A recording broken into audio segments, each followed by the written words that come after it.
사람은 가끔 이런 생각을 합니다. 나는 이렇게 애쓰는데 왜 내 마음은 늘 불안할까? 누군가는 태어나기도 전에 복이 넘치고 누군가는 평생을 달려도 제자리일까?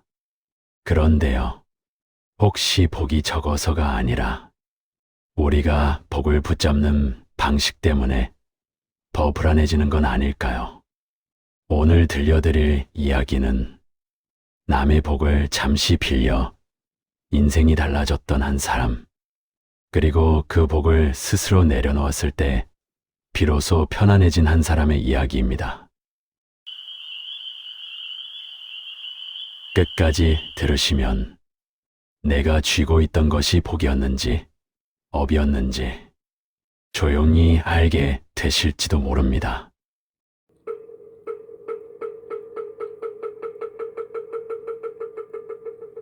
아주 오래전 산이 깊고 물이 맑은 마을이 있었습니다. 그 마을엔 차복이라는 나무꾼이 살았습니다. 차복은 성실한 사람이었습니다.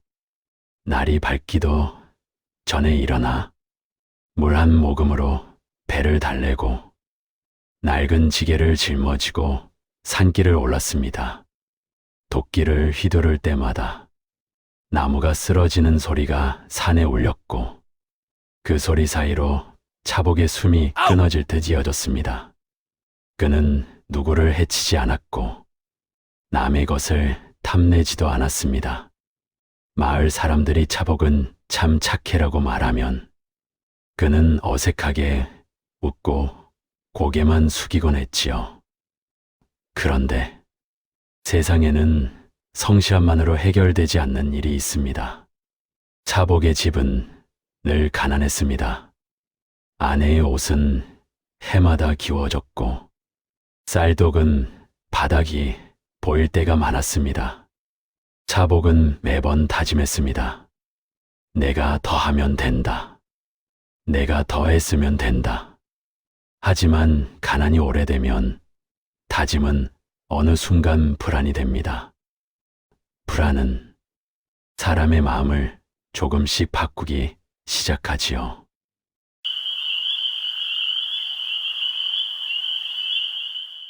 차복은 어느 날부터 마을을 지나가는 사람들의 옷차림을 유심히 보게 되었습니다. 새로 지은 비단 저고리, 윤이 나는 신발, 말 한 마리 끌고 가는 상인들의 웃음소리. 그 웃음이 차복의 귀에는 때때로 칼날처럼 날카롭게 들렸습니다. 저 사람들은 대체 무엇이 다를까? 나는 이렇게 열심히 사는데 왜 늘 쪼들기만 할까? 차복은 스스로를 나무랐습니다. 이런 생각은 하면 안 된다. 하지만 생각은 하지 말자고 해서 멈추지 않습니다. 생각은 마음속에서 서서히 길을 냅니다. 가난이 만든 그 길은 차복을 계산의 마음으로 이끌었습니다. 내가 이만큼 했는데, 나는 이 정도 받을 자격이 있는데, 그 말은 아직 입 밖으로 나오지 않았지만 마음속에서는 이미 수십 번 반복되고 있었습니다.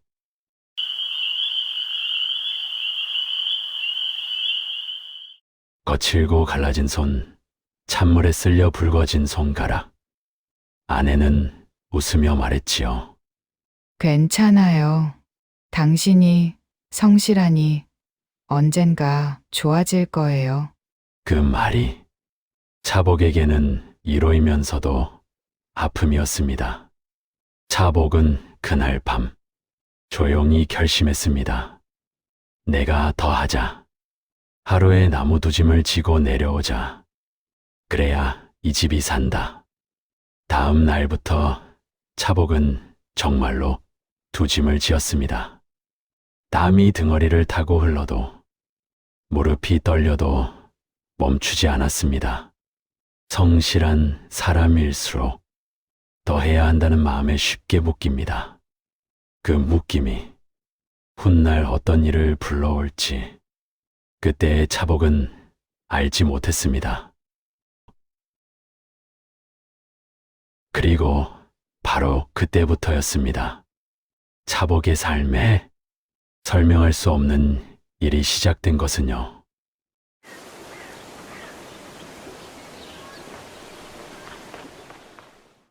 차복은 어느 날 아침 마당 한쪽에 쌓아둔 나무찜을 보았습니다. 어제 분명히 두 짐을 가져다 놓았는데 오늘 보니 한 짐이었습니다. 처음엔 자신이 착각했다고 생각했습니다. 피곤해서 정신이 없어서 어딘가에 옮겨두었겠지. 차복은 집안을 뒤졌습니다. 장독대 뒤도 헛간도 마당 구석도 없었습니다.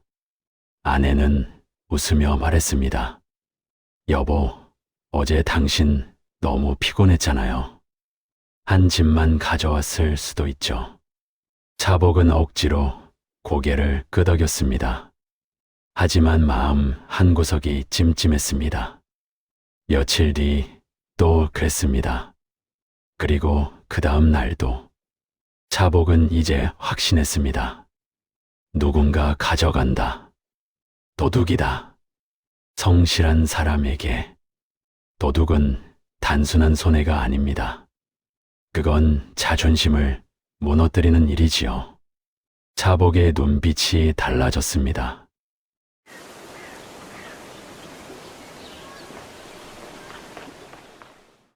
차복의 얼굴은 점점 굳어갔습니다. 아무리 생각해도 이건 사람이 한 짓 같았습니다. 그날 오후 차복은 일부러 마을을 한 바퀴 돌았습니다. 나무를 팔지 않는 날이었지만 사람들의 손과 눈을 보기 위해서였습니다. 그리고 그때 차복의 눈에 들어온 사람이 있었습니다. 마을 끝자락에 사는 젊은 사내 하나. 며칠 전부터 부쩍 차복의 나무찜 근처를 서성거리던 사람이었습니다. 그 사내는 차복의 눈을 피하듯 고개를 돌렸고 그 모습이 차복의 마음을 더 흔들었습니다. 역시 사람이구나. 그날 밤 차복은 도끼를 손에 쥔 채 마당에 앉았습니다. 도둑을 잡겠다는 생각보다 이제는 잃지 않겠다는 마음이 더 컸습니다. 하지만 밤이 깊어질수록 마당은 조용했고 사람의 발자국 소리는 들리지 않았습니다. 그리고 또다시 나무찜은 소리 없이 하늘로 올라갔습니다. 차복은 그제야 깨달았습니다. 도둑을 의심했던 그 사내의 얼굴보다 자신의 마음이 더 어둡게 변해 있었다는 것을요. 사람을 의심하는 자신의 마음이 조금 낯설어졌습니다. 그리고 더 무서운 것은 그 낯설음이 점점 익숙해진다는 사실이었습니다.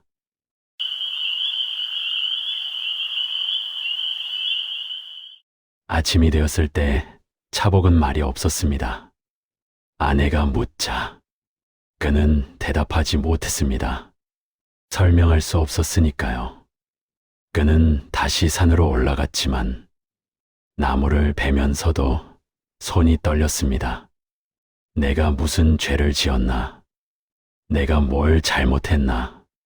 사람은 이해할 수 없는 일을 만나면 두 가지를 합니다. 하나는 남을 탓하고 다른 하나는 자신을 탓하지요. 차복은 자신을 탓하기 시작했습니다. 혹시 내가 욕심을 냈나? 혹시 내가 복을 다 써버렸나?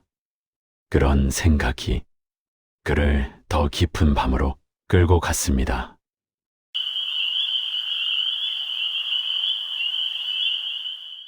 그날 밤 차복은 다시 마당에 앉았습니다. 나무찜을 지켜보며 그리고 또 나무찜이 하늘로 올라가려는 순간 어디선가 바람이 쾅 하고 불더니 자복의 눈앞이 하얘졌습니다. 눈을 떴을 때 자복은 마당에 있지 않았습니다. 그는 구름 위에 서 있었습니다. 그리고 눈앞에는 마치 궁궐처럼 크고 넓은 곳이 펼쳐져 있었습니다. 자복은 숨을 삼켰습니다. 이곳은 이 세상이라고 부를 수 없는 곳이었습니다.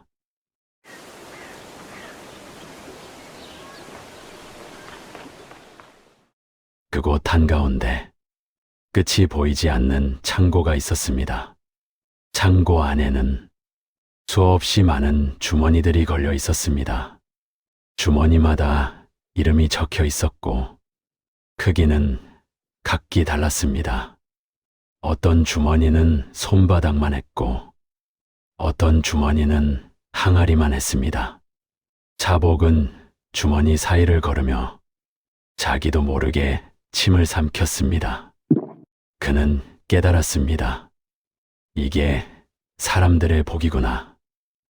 자복은 자신의 이름이 적힌 주머니를 발견했습니다.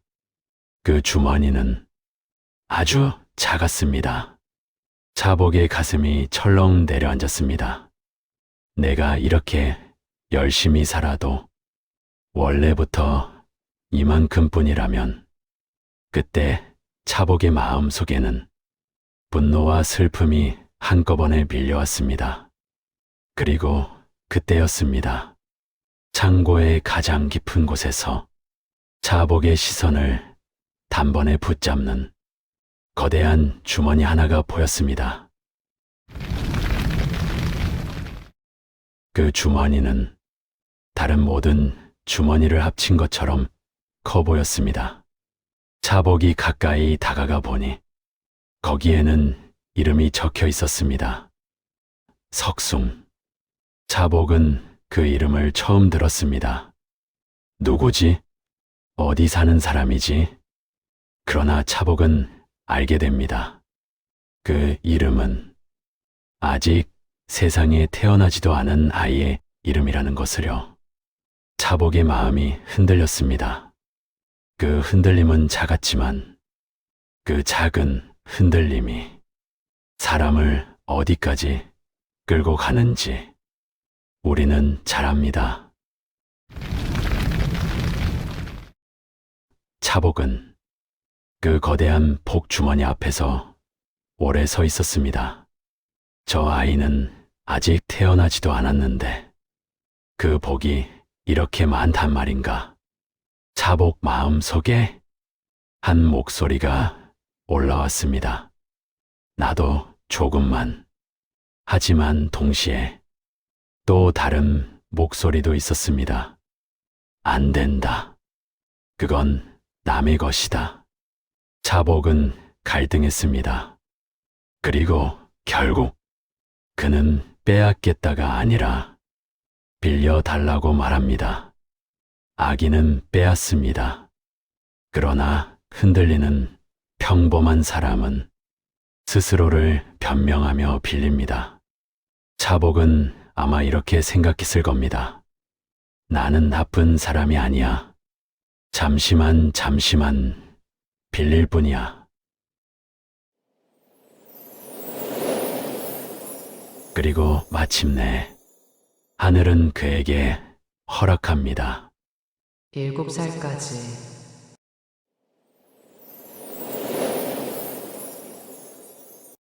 자복은 정신을 차려보니 다시 자신의 마당이었습니다. 그날부터였습니다. 자복의 삶은 눈에 띄게 바뀌기 시작했습니다. 나무는 이상하게도 더 잘 팔렸고 뜻밖의 도움도 찾아왔으며 돈이 모이기 시작했습니다. 마을 사람들은 말했습니다. 자복이 요즘 운이 트였구나. 자복도 웃었습니다. 하지만 그 웃음 속에는 어딘가 얇은 그림자가 있었습니다. 이건 내 것이 아니다. 그는 그 사실을 알고 있었으니까요.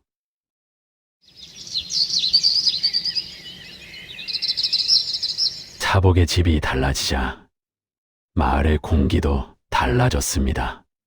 전에는 차복을 보면 고개를 끄덕이던 사람들이 이제는 말을 아끼기 시작했습니다.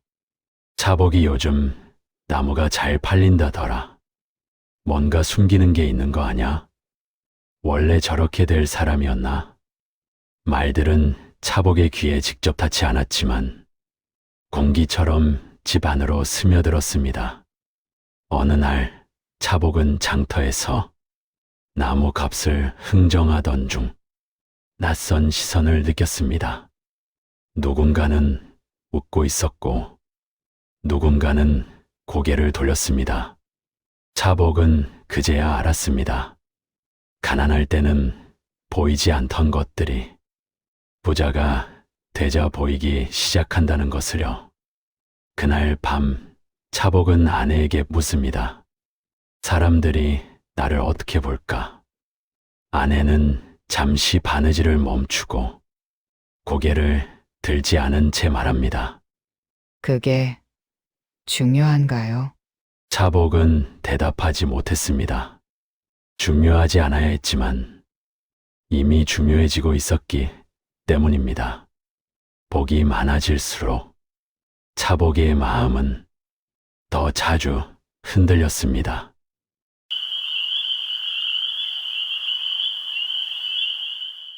차복은 집을 넓혔고 아내는 새 옷을 입었습니다.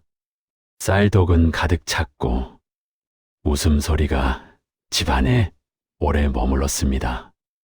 하지만 밤이 되면 차복은 홀로 마당에 앉아 달을 보았습니다. 풍요는 사람을 편안하게 만들 것 같지만 어떤 풍요는 오히려 불안을 더 크게 만듭니다.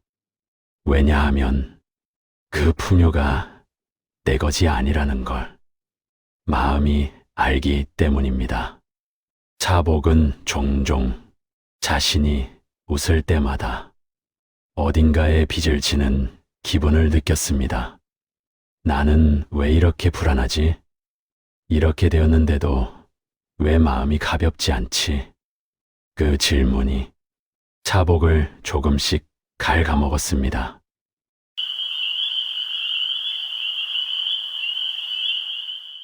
시간이 흘러 마을에 소문이 돌았습니다. 저기 산 아래 거지 부부에게 아이가 태어났대. 아이가 울음도 힘이 없대. 차복은 그 말을 듣는 순간 가슴이 철렁 내려앉았습니다. 그는 이유도 모른 채 그 집으로 달려갔습니다. 그리고 아이의 얼굴을 보는 순간 차복은 확신했습니다. 석순이다. 아이의 눈동자는 맑았고 작은 손은 차갑고 가벼웠습니다. 차복은 그 아이를 데려왔습니다. 자기 집에서 키우겠다고 했지요. 마을 사람들은 차복의 선함을 칭찬했지만 차복의 마음은 달랐습니다. 그는 선해서가 아니라 빚진 마음으로 아이를 품었습니다.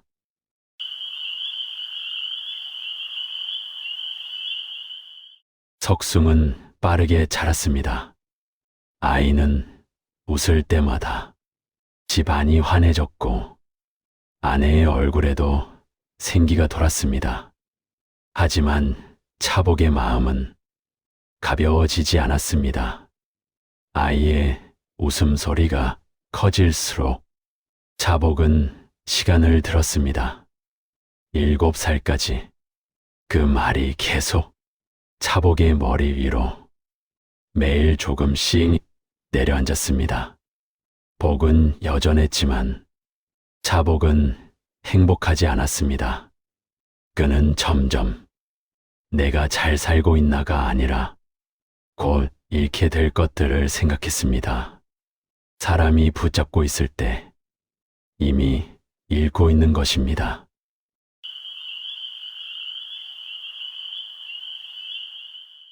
어느 날 밤, 차복은 계산을 해보았습니다. 조금만 조금만 남겨두면 안 될까? 아이에게 모든 걸 주지 않아도 그 생각은 번개처럼 스쳤지만 차복의 가슴을 세게 때렸습니다. 그는 스스로를 꾸짖었습니다. 아니다. 그건 욕심이다. 그러나 마음은 이성처럼 움직이지 않습니다. 만약 약속을 지키지 않는다면 누가 알겠는가? 아이도 모를 것이고 사람들도 모를 것입니다. 차복은 자신의 마음이 어디까지 내려갈 수 있는지 두려워졌습니다. 그리고 바로 그때 차복은 처음으로 이 생각을 합니다. 내가 이 복을 내려놓지 못한다면 나는 평생 이 복의 노예로 살겠구나. 그 생각이 들자 차복의 마음은 이상하리만큼 조용해졌습니다. 그날 밤 차복은 결심합니다. 이번에는 흔들리지 않기로.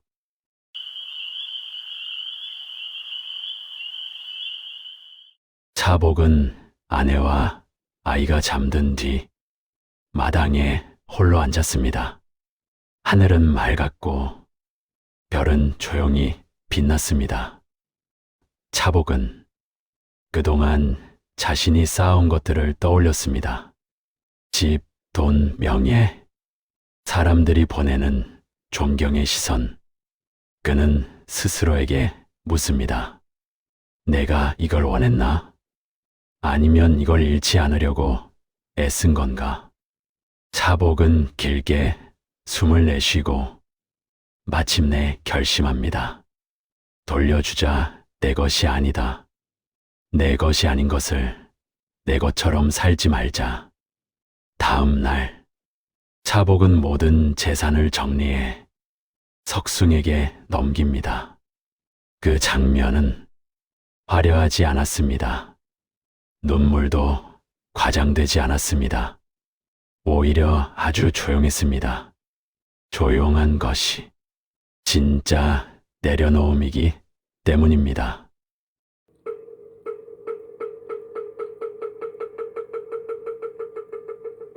석숭은 복의 주인입니다. 세상은 이제 그 아이의 것이 될지도 모릅니다. 하지만 석숭은 차복을 바라보며 말합니다. 복은 제 것이 맞습니다. 하지만 차복과 부모님을 제 부모로 모시겠습니다. 그 말은 단순한 감사가 아니었습니다. 복의 주인이 복을 나누는 선택이었습니다. 그 순간 차복은 처음으로 가슴이 편안해지는 것을 느꼈습니다.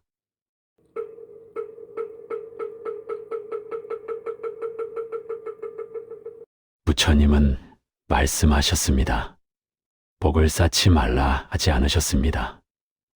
다만 복을 내 것이라 붙잡지 말라 하셨지요. 차복이 얻은 진짜 복은 남의 복을 빌려 부자가 된 시간이 아니라 그 복을 스스로 돌려주며 마음에서 집착을 놓은 순간이었습니다. 복은 소유가 아니라 흐름입니다. 흐르면 맑아지고 쥐면 탁해집니다. 또한 업은 벌처럼 떨어지는 것이 아니라 길처럼 마음이 만들어가는 것입니다. 차복의 마음이 처음에는 성실함의 길이었지만 불안이 들어오자 의심과 집착의 길로 바뀌었습니다. 그러나 그는 결국 그 길을 다시 돌렸습니다. 그 돌이킴이 수많은 공덕을 낳습니다.